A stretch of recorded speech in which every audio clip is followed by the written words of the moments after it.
नमस्कार दोस्तों, आपका मेरे चैनल आदि अनादि अनंत ज्ञान में स्वागत है। आइए आज जानते हैं कि अनंत चतुर्दशी का क्या महत्व है और इसका क्या मतलब होता है। सनातन धर्म में भाद्रपद महीने के शुक्ल पक्ष की चतुर्दशी तिथि का काफी महत्व है। इस दिन भगवान विष्णु के अनंत रूपों की पूजा के साथ साथ श्री गणेश जी का विसर्जन भी किया जाता है। इस त्योहार को अनंत चतुर्दशी या अनंत चौदस भी कहते हैं।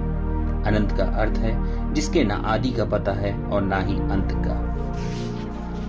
भाद्रपद माह की शुक्ल पक्ष की चतुर्दशी भगवान अनंत का व्रत रखकर मनाई जाती है। इस व्रत के नाम से लक्षित होता है कि यह दिन उस अंत न होने वाले सृष्टि के कर्ता विष्णु की भक्ति का दिन है। अनंत सर्व नागनामधिपा सर्व कामदा सदा भूयात प्रसन्नो में यत्तनाम भयंकरा मंत्र से पूजा करनी चाहिए। यह विष्णु कृष्ण रूप है और शेष नाग काल रूप में विद्यमान है, अतः दोनों की सम्मिलित पूजा हो जाती है। आइए इसके विधान के बारे में जानते हैं। स्नान करके कलश की स्थापना की जाती है। कलश पर अष्टदल कमल के समान बने बर्तन में कुशा से निर्मित अनंत भगवान की स्थापना की जाती है। उसके समीप 14 गांठ लगाकर हल्दी से रंगे कच्चे डोरे को रखें और गंध, अक्षत, पुष्प, धूप, दीप, नैवेद्य से पूजन करें।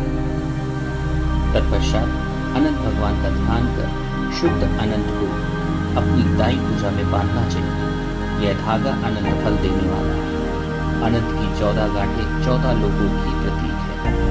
उनमें अनंत भगवान विद्यमान है। आइए इसी से जुड़ी कथा के बारे में सुनते हैं। एक बार महाराज युधिष्ठिर ने राजसूय योग किया। यज्ञ मंडप पर निर्माण सुंदर तो था ही, अद्भुत भी था। उसमें स्थल में जल और जल में स्थल की भांति होती थी। यज्ञ मंडप की शोभा निहारते निहारते दुर्योधन एक जगह को स्थल समझकर कुंड में जा गया। द्रौपदी ने उसका उपहास उड़ाते हुए कहा कि अंधे की संतान भी अंधी है। यह बात उसके हृदय में बाण की तरह चुभ गई। कुछ दिनों बाद उसका बदला लेने के लिए पांडवों को हस्तिनापुर बुलाकर धूतग्रीना में छल से परास्त किया। परास्त होकर पांडवों को 12 वर्ष का वनवास भोगना पड़ा। वन में रहते हुए पांडवों को अनेक कष्टों को सहना पड़ा। एक दिन वन में युधिष्ठिर से मिलने भगवान श्री कृष्ण आए। युधिष्ठिर ने उनसे सब वृत्तांत कह सुनाया और उसे दूर करने का उपाय पूछा। तब कृष्ण ने भगवान अनंत का व्रत करने को कहा। इससे तुम्हारा खोया हुआ राज्य फिर प्राप्त हो जाएगा। इसके बाद श्री कृष्ण ने युधिष्ठिर को एक कथा सुनाई। प्राचीन काल में सुमंत नाम के ब्राह्मण की एक सुशीला नाम की कन्या थी। बड़ी होने पर ब्राह्मण ने सुशीला का विवाह कौंडिल्य ऋषि से कर दिया।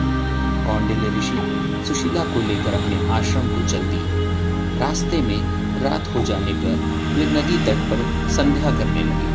सुशीला ने वहां पर बहुत सी स्त्रियों को किसी देवता की पूजा करते देखा। सुशीला के पूछने पर उन्होंने विधि पूर्वक अनंत व्रत की महत्ता समझा दी। सुशीला ने वही उस व्रत का अनुष्ठान करके 14 गांठों वाला डोरा हाथ में बांध लिया और अपने पति के पास आ गई। कौंडिल्य ऋषि ने सुशीला से हाथ में बंधे धागे के बारे में पूछा तो उसने सारी बात समझा दी। कौंडिल्य सुशीला की बातों से अप्रसन्न हो गए और उसके हाथ में बंधे डोरे को अग्नि में डाल दिया। यह अनंत भगवान का अपमान था।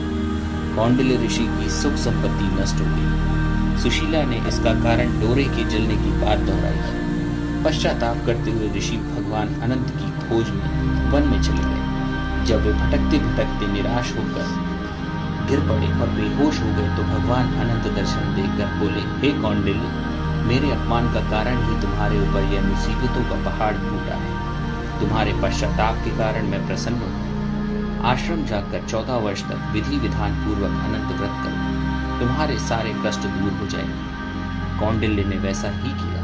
उन्हें सारे कष्टों से मुक्ति मिल गई। श्री कृष्ण ने की आज्ञा मानकर युधिष्ठिर ने अनंत भगवान का व्रत किया, जिसके प्रभाव से पांडवों को महाभारत युद्ध में विजय प्राप्त